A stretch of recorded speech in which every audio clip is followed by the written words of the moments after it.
Every night, without even realizing it, you rehearse your own death. Not in metaphor, but in the deepest, most literal sense.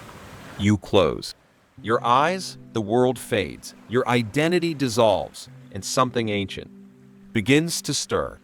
While science tells you that sleep is just downtime for the brain, ancient traditions from Tibet, Egypt, and Gnostic mysticism reveal something far more astonishing. Sleep is not rest, it's initiation. Your consciousness doesn't simply turn off, it travels. It slips through unseen doors into forgotten dimensions, into realms that modern minds have dismissed as dreams, but which the ancients called sacred. In this video, we will uncover the forbidden teachings hidden in the Tibetan Book of the Dead, the lost maps of Robert Monroe, out-of-body journeys, and the spiritual codes buried in your nightly dreams. You'll learn why remembering your dreams could unlock your true identity, how lucid dreaming is actually spiritual training, and why the system wants you to forget what you see when you sleep. This is not just a documentary, it's a wake-up call. Because the deeper truth is this: you are not a body that dreams. You are a consciousness that occasionally wakes. And once you see what lies beyond sleep, you'll never close your eyes the same way again. Sleep is the first death. Each night, without exception, you vanish. Not just from the world, but from yourself. You lie down, close your eyes, and surrender to a process you barely understand. Your body relaxes, your breath slows, and something strange begins to happen. Your identity dissolves. You stop responding to the external world. Your thoughts drift like smoke. Time becomes meaningless. To the observer, you look unconscious. But something ancient knows better. Because while your physical body rests, something deeper is stirring, slipping out from behind your eyes. The Tibetan Book of the Dead describes this moment as the entrance to a sacred threshold, the first bardo, a space between worlds. And this space is not symbolic. It's real. The Tibetans believe that sleep and death are not different events, but mirrored processes. To sleep is to taste the afterlife. To dream is to glimpse the soul unchained. In this view, every night is a spiritual rehearsal. Every dream, a message from a realm beyond the senses. It's not poetry, it's preparation. Modern science tells a different story. It treats sleep as a biological cleanup crew, a time to sort memories, balance hormones, and keep the brain functioning. But this is like describing a cathedral as a pile of bricks. The mechanics of sleep may be known, but the meaning has been forgotten. And in forgetting it, we lose ourselves. Carl Jung once said that the unconscious is not just a repository of personal memories, but a gateway to the collective, to the timeless. When you sleep, your ego dissolves, and in its place emerges something raw and eternal. That rawness is terrifying to the ego, which is why society teaches you to treat sleep as downtime, not discovery. But ancient cultures knew better. The Egyptians mapped the afterlife in stages that mirror the stages of sleep. The Gnostics warned that sleep was the soul's only escape from material bondage. And modern mystics, like Robert Monroe, found that consciousness doesn't go dark when we sleep, it travels. So the real question isn't whether sleep is important. It's whether you're willing to reclaim it, to stop treating it as oblivion and start seeing it as revelation. Because when you understand that each night is a kind of death, you begin to prepare, not for the end, but for the awakening that lies beyond it. And maybe that's what we fear most, not falling asleep, but finally waking up. The lost maps of ancient sleep. Long before neurology claimed dominion over the science of sleep, ancient civilizations regarded the nightly journey as sacred, precise, and profoundly dangerous. The Tibetans, Egyptians, and Gnostics, three spiritual lineages oceans apart, map sleep not as a state of rest, but as a navigable terrain. Each believed that when the body sleeps, consciousness doesn't go dark. It travels. And the realms it visits are not fictional landscapes, conjured by an idle brain, but symbolic, spiritual dimensions layered within the structure of the cosmos itself. The Tibetan Book of the Dead outlines 6 distinct states of Bardo, transitional zones of consciousness between life, death, and rebirth. One of them occurs each night during sleep. It is here, they believed, that the soul rehearses death by entering the dream Bardo, where identity becomes fluid, time loses its grip, and the soul interacts with raw archetypal energies. To fall asleep unprepared is to walk into them. Afterlife blind. That's why Tibetan monks practice milam or dream yoga, not to rest, but to train awareness. Because if you wait until your final breath to understand where your consciousness is going, it's already too late. The Egyptians, too, understood this. Their book of the dead was not a text of superstition, but a spiritual guidebook. It details a perilous nightly journey through the duat and underworld nada. Punishment, but purification. The soul moves through symbolic gates guarded by illusions, deceptions, and tests.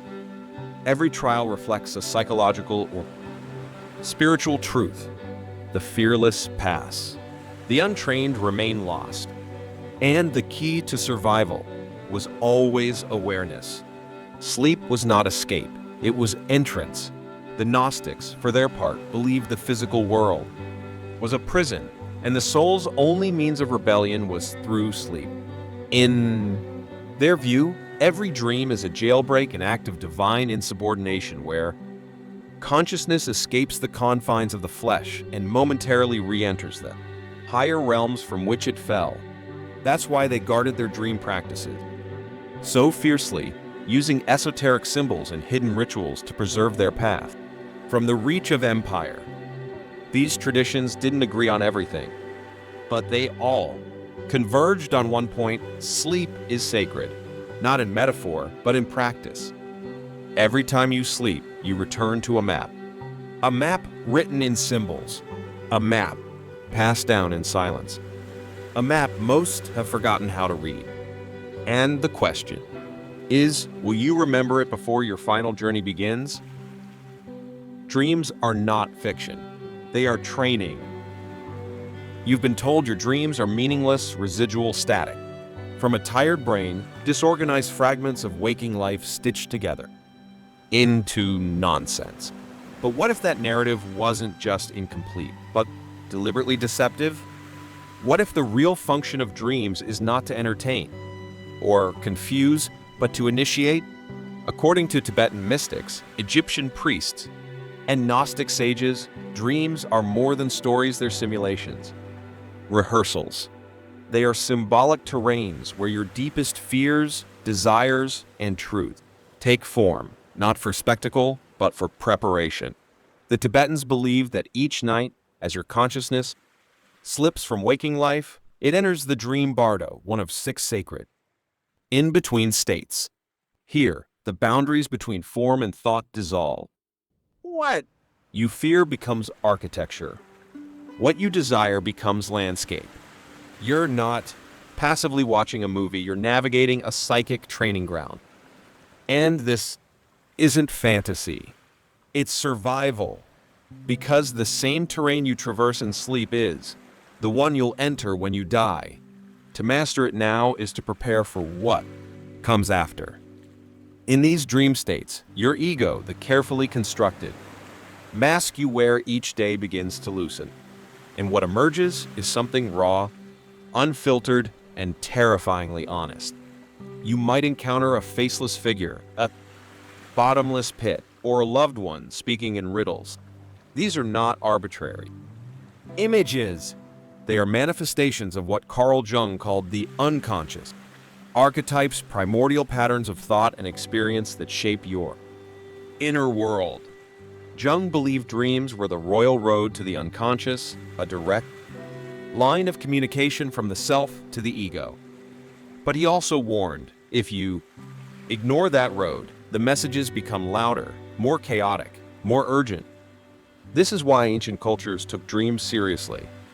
The Egyptians built dream temples, sacred spaces, where initiates would fast, meditate, and wait for messages from the gods. The Greeks practiced incubation, sleeping in temples to receive prophetic visions. Indigenous tribes across continents used dreams to diagnose illness, make decisions, and reconnect with ancestors. These were not superstitions. They were technologies of the soul. The tragedy of modern life is not that we dream too little, but that we listen too little. We dismiss the symbols, forget the visions, and tell ourselves it was all just noise. But your dreams remember. They wait for you each night.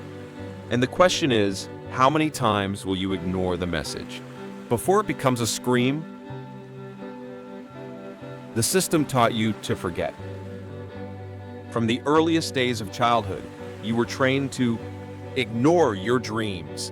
You woke up in wonder, confused, or afraid, and were told, it's just a dream.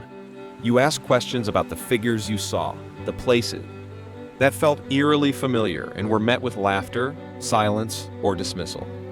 Slowly, the ritual of forgetting took root, not just in your mind, but in your culture, your schooling, your very language. Dreams became fantasy. Sleep became maintenance. And the vast inner landscape you once wandered freely was paved over by the cold, fluorescent logic of a waking world. But what if that forgetting wasn't accidental? What if it was designed? A society that values obedience cannot afford citizens who dream, because dreaming minds are unpredictable. They resist control. They question norms. They remember things they were never taught. This is why the modern world, through science, media, and cultural conditioning, has reduced sleep to a biological process and dreams to irrelevant noise. Carl Jung once warned that modern man is in danger of losing all contact with his inner world. The cost of that loss, he said, is the soul itself. We now live in a world that measures worth in productivity, not presence. That sees sleep as a weakness, not a sacred return. Schools teach you facts, but never how to interpret your own visions. Medicine treats dreams as byproducts of neurology, not communications from the unconscious. Even spirituality has been sterilized, its mystical dimensions flattened into rituals without depth. You've been taught to sleepwalk through life and worse, to accept it as normal. But the ancient traditions remembered. The Tibetans treated forgetting as a karmic wound. The Gnostics believed it was the first step in the soul's imprisonment. They warned that once you forget who you are in the dream, you begin to forget who you are in life. Because the way you sleep reflects the way you live. If you meet your inner world with silence, it meets you with shadows. If you refuse the message becomes distorted. And when the final bardo comes, the ultimate transition, you'll be unprepared. The truth is, forgetting is not weakness. It's conditioning. And beneath that conditioning, something ancient still remembers. A fragment of your being that has walked through dreams like sacred corridors. You to return. The question now is, will you reclaim what was taken, or will you continue to sleep through your own awakening? Dreamwork is survival training for the soul. We tend to think of dreams as entertainment, curious, strange, maybe symbolic, but rarely essential. Yet for the ancient initiates, working with dreams wasn't optional. It was life or death.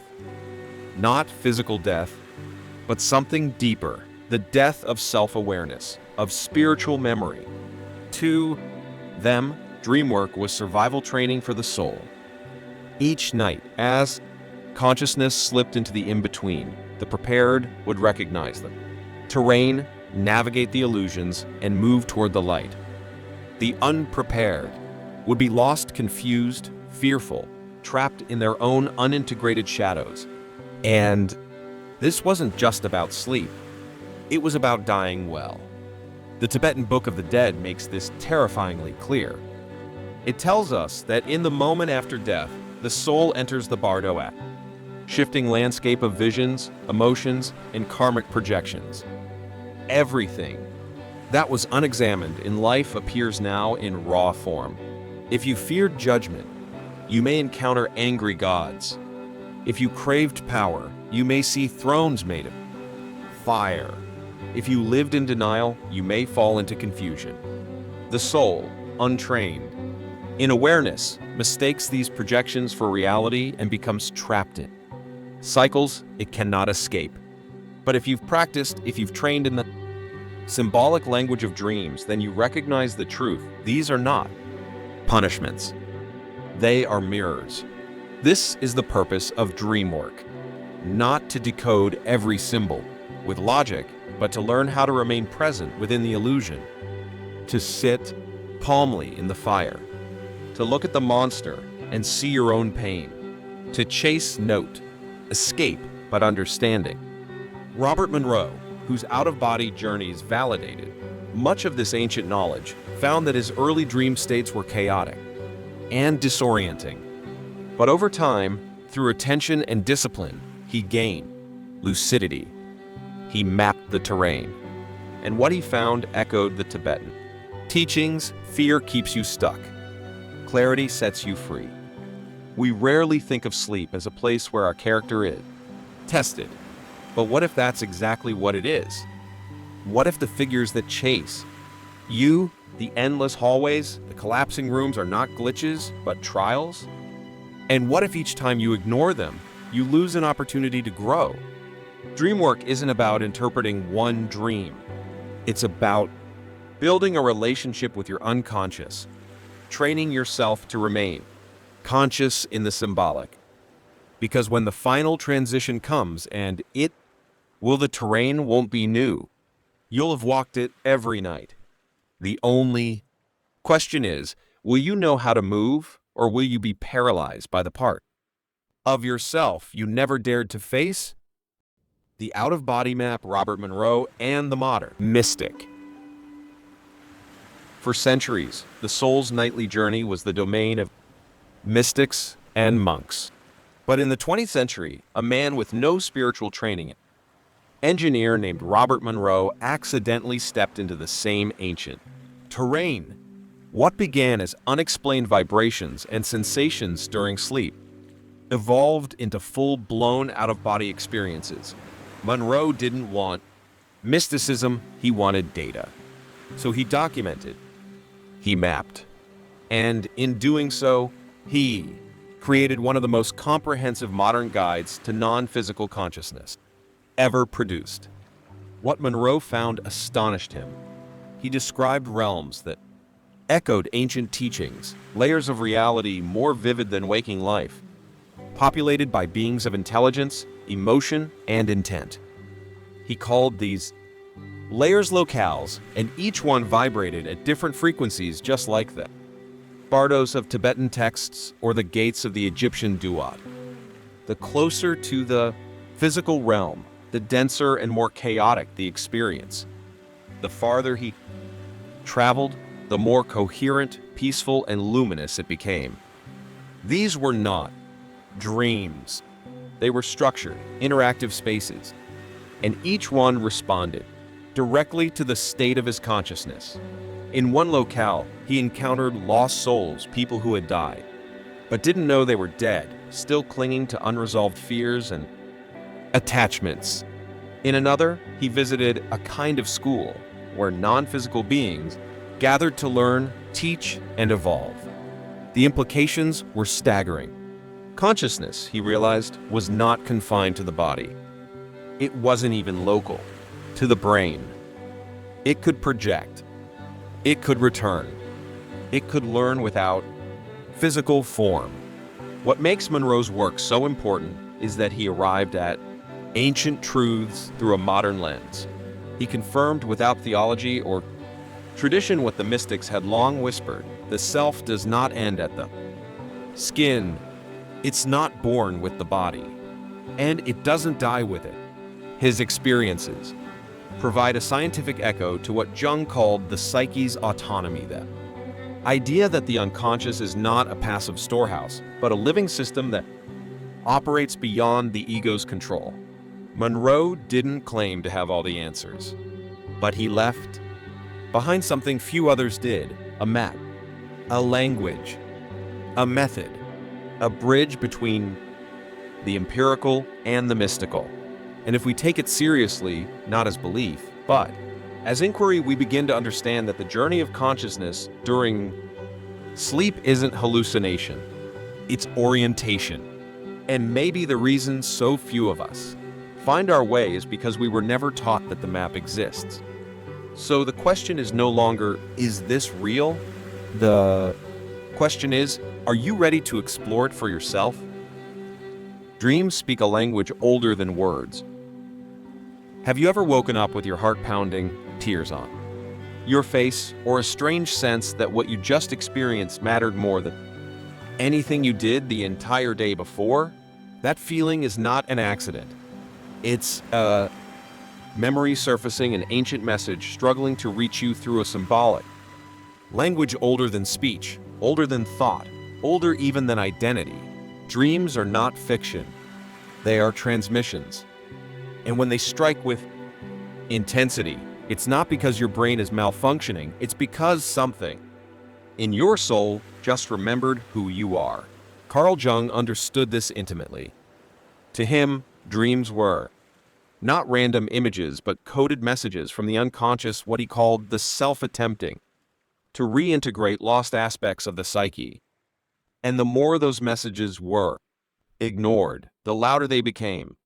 Recurring dreams, nightmares, symbols that refuse to fade, all of them signs that the unconscious will not be silenced.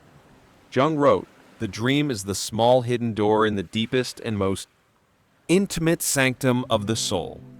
But unlike spoken language, dream language operates in symbols, patterns, and archetypes. A door may not just be a door, it may be a choice you're afraid to make. A stranger may not be a stranger, it might be your shadow, waiting to be acknowledged. This is why modern dream interpretation often falls short. Apps, books, and algorithms try to decode universal symbols, but the dream world doesn't obey external rules. It speaks your personal mythology. The lion in your dream might represent courage, or it might be the father you never reconciled with. The flood might symbolize chaos or baptism or repressed emotion. Dreams borrow from your experiences, your traumas, your longings, and reassemble them into a theater of symbols, each one meaningful only in the context of your soul's evolution. Ancient cultures understood this and built entire systems around it.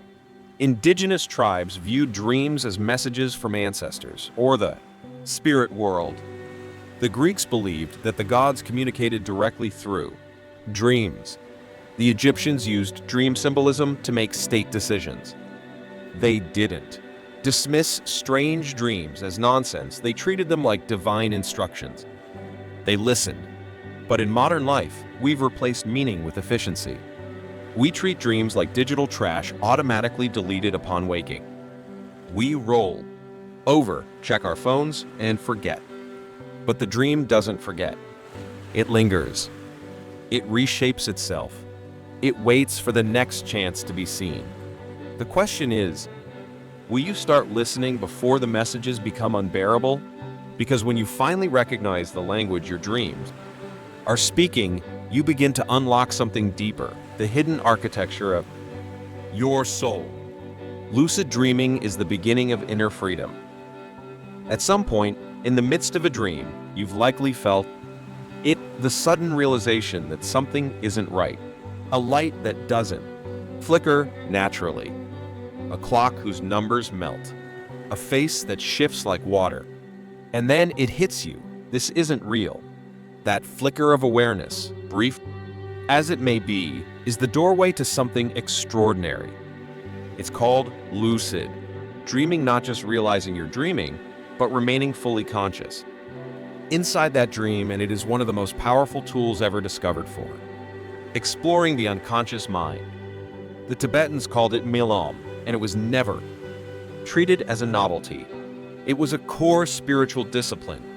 To them, becoming lucid in a dream wasn't about entertainment, it was about preparation. Because the dream world, like the bardo after death, responds directly to awareness. When you're unconscious, you're swept along. But when you're conscious, you can choose. You can face your fears. You can interrogate the illusions. You can navigate instead of react. This is why the Tibetan monks practice lucid dreaming. As a form of spiritual liberation, every dream was a test run for the afterlife.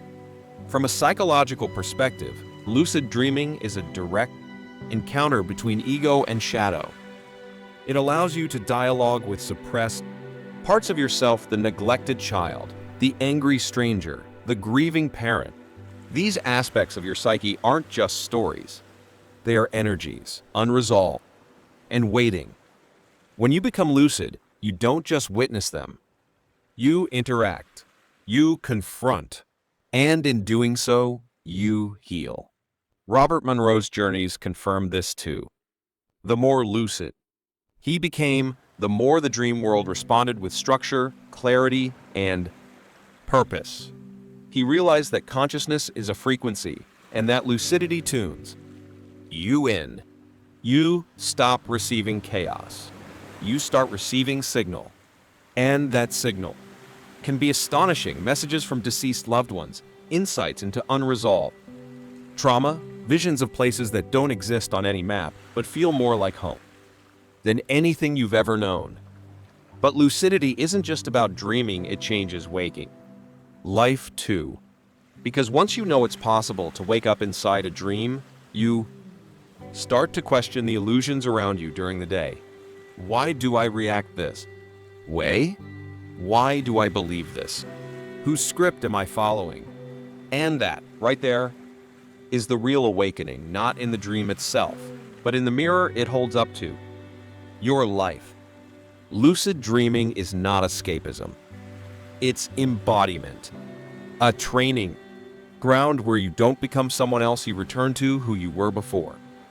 The world told you what to be. So the next time you sense that something is off, that you might be dreaming, don't wake up. Stay.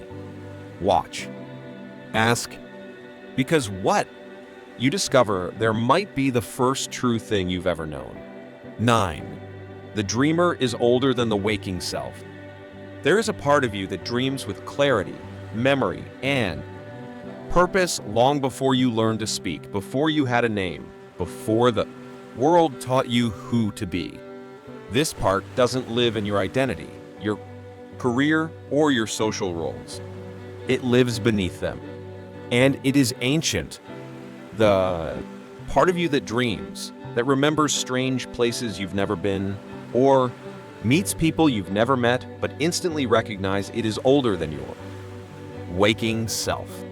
It carries a continuity the conscious mind cannot comprehend because it was never fully born into the material world. The Gnostics called this the divine spark, a fragment of boundless consciousness trapped in flesh. The Tibetans called it Rigpa, the pure awareness that remains untarnished through death and rebirth. Jung described it as the self and inner totality that includes the ego, the unconscious, and the transpersonal core. And every night, when your ego dissolves in sleep, that deeper part begins to surface. Briefly, silently, powerfully. Have you ever had a dream that felt more real than waking life? A moment where colors were too vibrant, emotions too vivid, truths too cutting to be fiction? That is not illusion. That is recognition. That is the soul brushing up against its own reflection. It's not just memory from this. Life, it's memory beyond life. Because consciousness doesn't reset at birth. It continues. It gathers. And in dreams, that continuity sometimes bleeds through. This is why some dreams haunt us for years. Why a single face in a dream can evoke more emotion than a dozen waking relationships. Why some places feel like home even though we've never visited them. These are not hallucinations, they're visitations, echoes, glimpses. The rational mind rejects this because it cannot measure it, but the soul knows. And the more you dream, the more you remember not just symbols, but timelines. Not just stories, but truths. Modern psychology struggles with this idea because it still sees consciousness as a byproduct of the brain. But cracks are beginning to show. Quantum physics now explores non-local consciousness, the idea that awareness may exist like a field independent of matter. And if that's true, then your consciousness isn't in your brain. Your brain is just the tuner. You've been dreaming long before this lifetime began. And you will continue dreaming long after it ends. So when a dream leaves you shaken, don't dismiss it. When a stranger in a dream knows your name, don't laugh it off. When a voice speaks a truth you've never heard, but somehow always known, listen. Because in that moment, the dreamer behind the curtain is reaching out. And the one question that matters most is this: will you remember before you forget again? To awaken in the dream is to awaken in life. The real purpose of dreamwork, lucid awareness, and sleep exploration is not just to navigate the realms of the night. It is to return, changed. To let what you see behind your eyes transform what you do with them. Open. Because the truth is, you've not only been dreaming at night, you've been dreaming through your entire waking life. Trapped in scripts you never wrote. Chasing goals you never questioned. Believing that reality is defined by bills, clocks, and expectations. But what if it isn't? What if waking life is just another layer of the dream? Lucid dreaming is not merely a skill, it is a metaphor, a reflection of a deeper possibility. The moment you become aware inside them, dream, everything changes. You go from being a passenger to a participant. And the same is true in waking life. When you begin to question, observe, and respond instead of react, you begin to wake up. Not just in your sleep, but in your choices, your relationships, your sense of self.